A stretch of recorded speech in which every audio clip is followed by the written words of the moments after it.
വെളിപ്പാട് പുസ്തക പഠനം പാർട്ട് നമ്പർ 42. ദൈവനാമം മഹത്വപ്പെടുമാറാകട്ടെ. കഴിഞ്ഞ ക്ലാസ്സിൽ വെളിപ്പാട് പുസ്തകം 11-ാം അധ്യായത്തിൽ നിന്നുള്ള ചില വിഷയങ്ങളായിരുന്നു നാം ചിന്തിച്ചുകൊണ്ടിരുന്നത്. ഇന്ന് വെളിപ്പാട് പുസ്തകം 12-ാം അധ്യായത്തിൽ നിന്ന് ചില കാര്യങ്ങൾ പഠിക്കാം എന്ന് ആഗ്രഹിക്കുകയാണ്. മനുഷ്യനെ വീണ്ടെടുക്കുവാൻ ദൈവം കൊടുത്ത വിലയും ദൈവപുത്രൻ കടന്നുപോയ വിധങ്ങളും വിവരിക്കുന്ന ഒരധ്യായമാണ് 12-ാം അധ്യായം. 12-ാം അധ്യായത്തെ പഠനത്തിൻ്റെ എളുപ്പത്തിനു വേണ്ടി 3ആയി തിരിക്കാൻ സാധിക്കും. 1 മുതൽ 6 വരെയുള്ളതായ ഭാഗം അടയാളങ്ങളെക്കുറിച്ച് വിവരിക്കുന്ന ഭാഗം. 7 മുതൽ 12 വരെയുള്ളതായ ഭാഗം സർപ്പത്തെക്കുറിച്ച് വിവരിക്കുന്നതാണ്. 13 മുതൽ 17 വരെയുള്ള ഭാഗം സ്ത്രീക്ക് ലഭിക്കുന്ന കരുതലിനെക്കുറിച്ച് ഉള്ളതാണ്. ദൈവജനത്തിൻ്റെ മധ്യത്തിൽ സ്ത്രീ എന്നതുകൊണ്ട് യേശുവിൻ്റെ അമ്മയായിരിക്കുന്ന മാതാവാണ് എന്ന് വിശ്വസിക്കുന്നവരുണ്ട്, സഭയാണ് എന്ന് വിശ്വസിക്കുന്നവരുമുണ്ട്. എന്നാൽ തിരുവെഴുത്തിൽ അതിനൊന്നും ന്യായമായ വെളിപ്പെടുത്തലുകളോ സത്യങ്ങളോ കാണാൻ സാധിക്കുന്നില്ല എന്നുള്ളത് ഒരു യാഥാർത്ഥ്യമാണ്.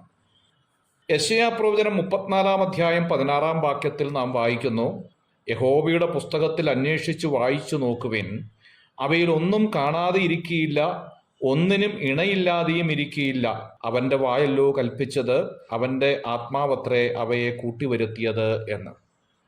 വെളിപ്പാട് പുസ്തകം 12-ാം അധ്യായത്തിൽ സൂര്യനെ അണിഞ്ഞു നിൽക്കുന്ന സ്ത്രീയെക്കുറിച്ച് വിവരിക്കുന്ന ഭാഗം സാധാരണ ഒരു ദൈവജനത്തിന് വേഗത്തിൽ വായിച്ചാൽ മനസ്സിലാക്കാൻ പ്രയാസമുള്ള കാര്യം തന്നെയാണ്.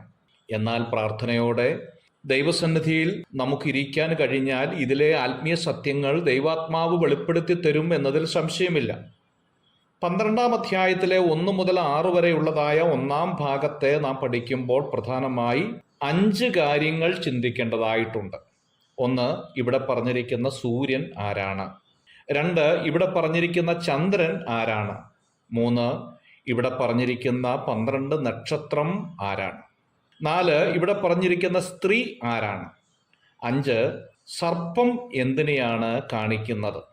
ഇങ്ങനെയുള്ള 5 കാര്യങ്ങൾ ദൈവാത്മാവിൻ്റെ സഹായത്തോടെ പഠിച്ചെങ്കിൽ മാത്രമേ ഇതിൽ ദൈവം ഉദ്ദേശിക്കുന്ന ആത്മീയ അർത്ഥം നമുക്ക് മനസ്സിലാക്കുകയുള്ളൂ.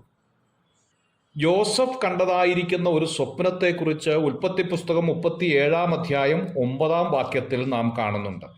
ഞാൻ പിന്നെയും ഒരു സ്വപ്നം കണ്ടു, സൂര്യനും ചന്ദ്രനും 11 നക്ഷത്രങ്ങളും എന്നെ നമസ്കരിച്ചു എന്ന് പറഞ്ഞു. നീ കണ്ട സ്വപ്നം എന്ത്? ഞാനും നിന്റെ അമ്മയും നിന്റെ സഹോദരന്മാരും സാഷ്ടാംഗം വീണ് നിന്നെ നമസ്കരിക്കാൻ വരുമോ എന്ന് ചോദിക്കുകയാണ്. ജോസഫ് കണ്ട സ്വപ്നത്തിലെ സൂര്യൻ ആരാണ് എന്നത് ഈ ഭാഗത്ത് വ്യക്തമാകുന്നുണ്ട്. ഇവിടെ പറഞ്ഞിരിക്കുന്ന സൂര്യൻ ജോസഫിന്റെ മകനാണ് എന്ന് സ്വപ്നത്തിലൂടെ വെളിപ്പെടുത്തുകയാണ്. ഇവിടെ പറഞ്ഞിരിക്കുന്ന ചന്ദ്രൻ ജോസഫിന്റെ മാതാവാണ് എന്നും വെളിപ്പെടുത്തുകയാണ്. 11 നക്ഷത്രം എന്നതുകൊണ്ട് ഉദ്ദേശിക്കുന്നത് ജോസഫിന്റെ സഹോദരന്മാരാണ് എന്നതാണ്. നമ്മുടെ കർത്താവ് നീതി സൂര്യനാണ്, എന്നാൽ അവൻ പിതാക്കന്മാരെ സൂര്യനാക്കി മാറ്റുന്നു എന്നുള്ളതാണ്.